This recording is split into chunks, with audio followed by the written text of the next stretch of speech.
నమస్తే. ప్రస్తుతం మనతో పాటు ఐ హేట్ లవ్ నేను ప్రేమలో పడ్డాను మూవీ హీరో ఉన్నారు. మనం ఒకసారి మాట్లాడదాం మూవీ గురించి, మూవీకి తెలిసిన విశేషాల గురించి మనం మాట్లాడదాం. సార్ చెప్పండి, అంటే చాలా కాలం తర్వాత మీరు మళ్ళీ మూవీ హీరోగా యాక్ట్ చేశారు. గతంలో కొన్ని స్ట్రగుల్స్ ఎదుర్కొన్నా అన్నారు. గతంలో తీసిన మూవీస్కి ఈ మూవీస్కి ఏంటి వేరియేషన్ సార్? వేరియేషన్ అంటే ఏం లేదండి. చాలా కష్టపడ్డాం ఇండస్ట్రీలో. 4 years మేము చాలా కష్టపడ్డాం.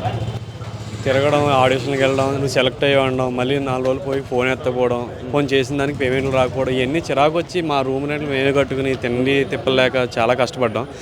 అన్నీ వదిలేసి ఇంటికి వెళ్ళిపోయాక ఒక అవకాశం వచ్చింది. సరే ట్రై చేద్దాం కదా అని ట్రై చేశాను. చాలా మంచి స్టోరీ అండి. చిన్న బడ్జెట్ అయినా చాలా మంచి సినిమా తీసాం. హార్ట్ఫుల్గా చెప్తున్నాం, చాలా మంచి సినిమా తీసాం. పక్కా చూడండి, చూసి థియేటర్కి రండి, మన గుండెల మీద చేసుకుని మీరు బయటకు వెళ్తారు. మంచి సినిమా చూసాను ఫీల్తో బయటకు వెళ్తారు. కాన్సెప్ట్ వైజ్గా మూవీ ఎలా ఉండబోతుంది అంటే విలేజ్ నేటివిటీ, ఇందాక మనం టీజర్ ట్రైలర్ చూసాము. విలేజ్ నేటివిటీ ఉన్న వాళ్ళకి మాత్రమే నచ్చిద్దా, ప్రతి ఒక్కరికి నచ్చే మూవీనా ఇది? విలేజ్ నేటివిటీ కదండి, ఫ్యామిలీ ఇంపార్టెన్స్ ఇచ్చే వాళ్ళకి ఎవరికైనా సినిమా నచ్చుతుంది. ఒక లవ్ స్టోరీ ఉంటుంది, సాడ్ స్టోరీ ఉంటుంది, అన్నీ ఉంటాయి. ఒక ఫ్యామిలీ ఎమోషన్స్ ఎలా క్యారీ చేయాలో అన్నీ క్యారీ చేశారండి ఈ మూవీలో. రైట్. ప్రత్యేకంగా ఈ మూవీలో ఏదైనా మెసేజ్ ఓరియంటెడ్గా ఉందా అసలు సినిమా కాన్సెప్ట్ మొత్తంలో? ఉందండి. సోషల్ మీడియాలో ఇప్పుడు ఫ్యామిలీస్ ఎలా స్ట్రగుల్ చేస్తున్నారు సోషల్ మీడియా వల్ల అనేది మెయిన్ కాన్సెప్ట్ దీనిది. సోషల్ మీడియా నమ్ముకోవడం వల్ల జరిగే నష్టాల గురించి ఏంటనేది సినిమా కాన్సెప్ట్. రైట్. అంటే ప్రతి ఒక్కరు కూడా ఈ మూవీ చూసి ఆనందించి బయటికి వెళ్ళే ఛాన్సెస్ అయితే ఉన్నాయి. 100% ఉంది. గుండెల మీద చేసుకుని నేను ఒక మంచి గుడ్ ఫీల్ సినిమా చూసానని బయటకు వస్తారు. రైట్. Thank you. ముందుగా అందరికీ మన కేటీవీ తెలుగు ప్రేక్షకులకి హాయ్ అండి.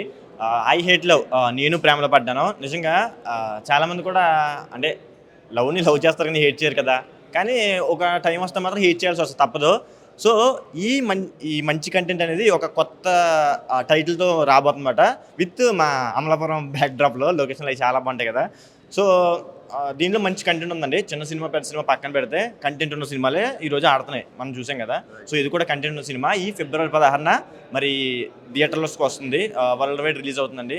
సో మీరందరూ మీ దగ్గర ఉన్న థియేటర్లోకి వెళ్ళి మా సినిమాని అంటే పెద్ద హిట్ చేయాలని కోరుకోను. మీరందరూ చూసి మంచి రివ్యూస్ ఇవ్వాలని మనస్ఫూర్తిగా కోరుకుంటున్నాను. ఈ February 16న మీ థియేటర్లోకి వెళ్ళి తప్పకుండా చూడండి, మమ్మల్ని ఎంకరేజ్ చేయండి. ప్రస్తుతం మనతో పాటు ఐ హేట్ లవ్ నేను ప్రేమలో పడ్డాను మూవీ డైరెక్టర్ గారు ఉన్నారు. ఈరోజు ప్రీ రిలీజ్ ఈవెంట్ అయితే జరిగింది. దీనికి సంబంధించి ఒకసారి డైరెక్టర్ వెంకటేష్ వి గారు ఉన్నారు మనతో, మనం మాట్లాడదాం. సార్ చెప్పండి, ఎట్లా అనిపించింది అసలు ఈ థాట్ ఎలా అనిపించింది విలేజ్ బ్యాక్గ్రౌండ్లో తీయాలి అని చెప్పేసి? మాది యాక్చువల్గా వచ్చేసరికి మాది అమలాపురమేనండి.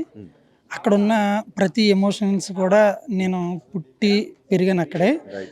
ప్రతి విషయం కూడా నాకు తెలుసు కాబట్టి నా మొదటి ప్రయత్నంగా నాకు తెలిసిన విషయాన్ని చెప్పాలనుకున్నాను. అందుకని అక్కడ నేపథ్యంతో స్టోరీ నేను రెడీ చేసుకున్నాను. పిల్లలు వచ్చేసరికి చాలామంది ప్రతి ఒక్కరు కూడా ఏదో టైంలో లవ్లో పడుతుంటుంటారు, ప్రేమిస్తుంటుంటారు. వాళ్ళు ఏమన్నా గిని కొంచెం అటు ఇటు అవుతాయి, ఏదన్నా లవ్ ఫెయిల్యూర్ అయితే వాళ్ళు వెంటనే ఏమనుకుంటారంటే ఇంకా చనిపోవాలన్న ఒక ఇదితోటి ఉంటారు. కానీ కాదు, ఓన్లీ ప్రేమ అన్నది ప్రేమించటమే కాదు, త్యాగం కూడా చేస్తుందన్న ఒక మెయిన్ దాంతో. Please subscribe to KTV Telugu. Please subscribe to KTV Telugu. మరి ముఖ్యంగా మన కేటీవీ తెలుగు మీకు మరిన్ని అప్డేట్స్ సినిమాకి సంబంధించి లేదా రాజకీయాలకు సంబంధించి లేదంటే బిజినెస్ సంబంధించి అన్న అప్డేట్స్ కావాలంటే కనుక కేటీవీ తెలుగుని సబ్స్క్రైబ్ చేసుకోండి. Thank you.